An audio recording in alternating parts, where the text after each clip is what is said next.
You may never get high blood pressure after watching this video. The most important thing to know about blood pressure is that it is a symptom. It's not a root cause. And in this video, we're going to talk about the root causes, because the problem with hypertension is that 95% of it is classified as something called essential high blood pressure, which basically means they don't really know what causes it. It might be caused by, genetics or lifestyle. We don't know. But if you lose weight and reduce your salt and you exercise and you stop smoking and you stop drinking, it might go away. There's also a lot of people who don't exercise and they don't have high blood pressure. And there's a large group of people who consume a lot of salt and they don't have high blood pressure. And when someone is put on hypertensive medication, 20% of the time, it doesn't work. Now, why wouldn't that work? Because they're treating the symptom. They're not fixing the cause. Anytime you treat the symptom without fixing the root cause, you camouflage the problem. It continues. Now, if you have high blood pressure, I'm not telling you to come off your medication without your doctor's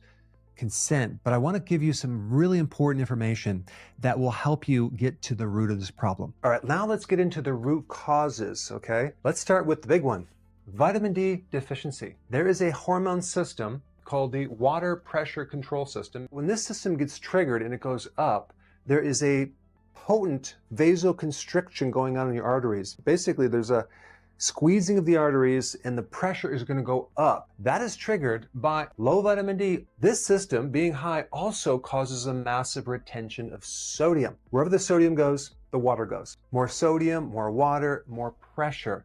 This is why there's a big push to get everyone with high blood pressure off of sodium or on a low sodium diet.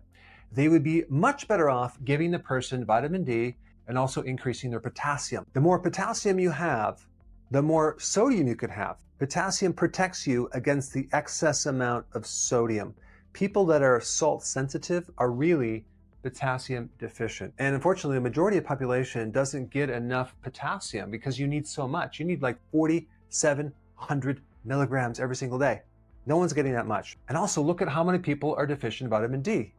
It's just off the charts. Another interesting point about this is that your risk of high blood pressure goes up during the winter. Why is that? The way the sun is angled at the earth, there's just not enough UV radiation to create enough vitamin D in our skin.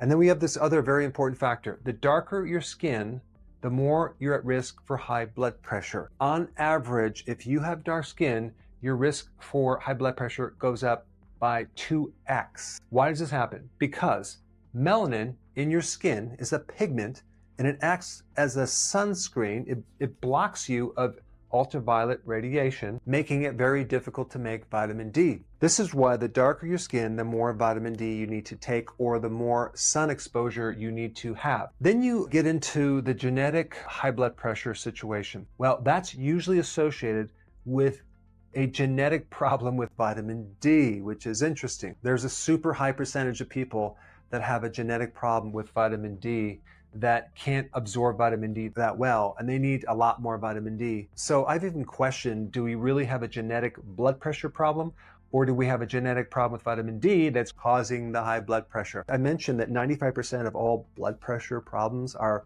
essential, which means they're unknown cause. So it could be lifestyle, it could be genetic, they don't know. They just throw all these lifestyle things in a box and, we just don't know. But in the meantime, keep taking medication because until we find out a cause, we need to keep that pressure low. Then we have this insulin resistant connection. If you consume a lot of carbs or you're eating a lot of snacks, you develop this condition called insulin resistance. And this is a precursor for high blood glucose. And it is the root cause of a fatty liver, high blood pressure, high cholesterol, belly fat, high glucose. It's all just insulin resistance. If you're low in vitamin D, your risk for getting this goes high. So that could be one mechanism why some people that are obese develop hypertension, because the obesity is diluting the vitamin D and either triggering insulin resistance or just causing high blood pressure directly. Vitamin D depends on magnesium. Magnesium is essential for vitamin D to work. So these go hand in hand. So this is why I put vitamin D, magnesium, and potassium. Okay, those three right there. Let's look at another connection between vitamin D and soft tissue calcium. Now you have this situation where if there's too much calcium in the arteries, your arteries can get stiff and actually your blood pressure can go up from there. And if you watch some of my other videos, I recommend taking vitamin K2 to direct the calcium into the bone or the teeth and out of the soft tissues. And there's actually even a test called the coronary artery calcification test, which is a really good indicator or a predictor of all-cause mortality. This is why people with cramps at night, or just leg cramps or feet cramps, really they need more magnesium. Why? Magnesium prevents the calcium from building up in the tissues. Also think about women who are postmenopausal that take calcium supplements. Their risk for heart attack goes up. Why? Because you're dumping all this calcium. I mean, some women are taking like 1,200 or 1,500 milligrams of calcium every single day. And sometimes they even take it with vitamin D. They're still at risk for heart problems. Why? Because they're deficient in magnesium. Magnesium keeps the calcium from getting too high and forming clots. That's right. Too much clotting, or a thrombosis they call it, could be coming from too much calcium. Also, arrhythmias can also be coming from too much calcium. And guess what? Magnesium is the antidote to preventing building up in the arteries, heart attacks, all sorts of things. And let's just talk about two medications they use for high blood pressure. Calcium channel blockers, which, by the way, magnesium is a natural calcium channel blocker, but you can't patent it, so they use a medication. Then you also have something else called beta blockers. Beta blockers block adrenaline, okay? So if there's too much adrenaline in the body, your blood pressure will go up as well. And take a wild guess what a natural beta blocker is.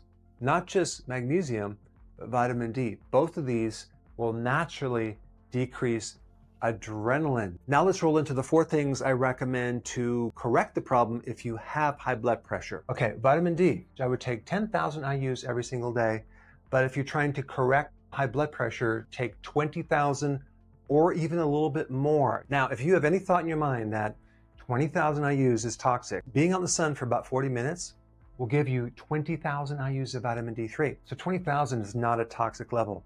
In fact, this is really like half of 1 milligram of vitamin D3. Magnesium, very underrated, but it's very important. I would recommend taking magnesium glycinate. You can get a good amount of magnesium from pumpkin seeds, sunflower seeds, spinach, other leafy greens, almonds, and even chocolate. Just make sure you don't have the chocolate with a lot of sugar. Magnesium allows vitamin D to work. These two go hand in hand. Then I recommend going on a low-carb diet, because at the root of high blood pressure, metabolic syndrome, heart disease is too many carbs. And consuming too much sugar and starch depletes you of vitamin D, magnesium, and potassium. Okay, so you need to do that. Also, potassium is very, very important. You can get this from an electrolyte powder. I would recommend taking a high quality electrolyte powder that has about 1,000 milligrams of potassium with other electrolytes. But you can also get potassium from greens, but you have to consume a very large salad every single day. But the greens will also give you magnesium. Now, to get more details on this low carb diet, you should go to this video right here.